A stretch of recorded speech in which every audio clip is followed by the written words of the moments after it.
is also the time you want to keep in mind that generation skipping transfer exemption.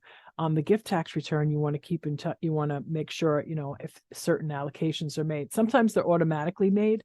I won't get into that, but just so you know, you're aware that when you make a gift tax return, be mindful of certain allocations and generation skipping transfer. Okay, so you're going to select assets to fund this SLAT, right?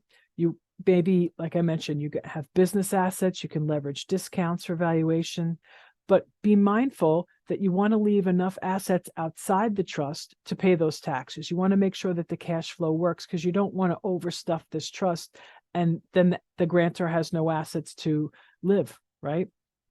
This is a great trust because the assets appreciate, they're out of the estate of the grantor and the spouse's estates, right?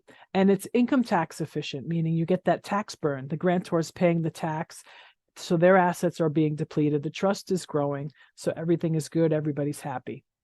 Over the SLAT term while they're alive, the grantor gets to indirectly benefit because the primary beneficiary is who? Their spouse, right? So they can continue to use that income, and so can the spouse, and it's not in either of their estates any longer. So as it appreciates, they're not going to have to pay tax on it, and through their lifetime, and their heirs won't either because it's out of the estate.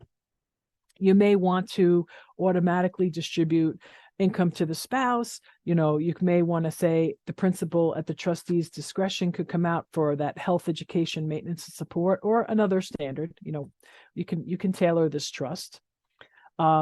This trust is usually for the spouse and children, or the spouse and then the children and future generations. So it's a great tool. You allocate your GST, and then your exemption is used now while the exemption is $12,920,000 before it gets reduced. So now is a great time to take advantage, right?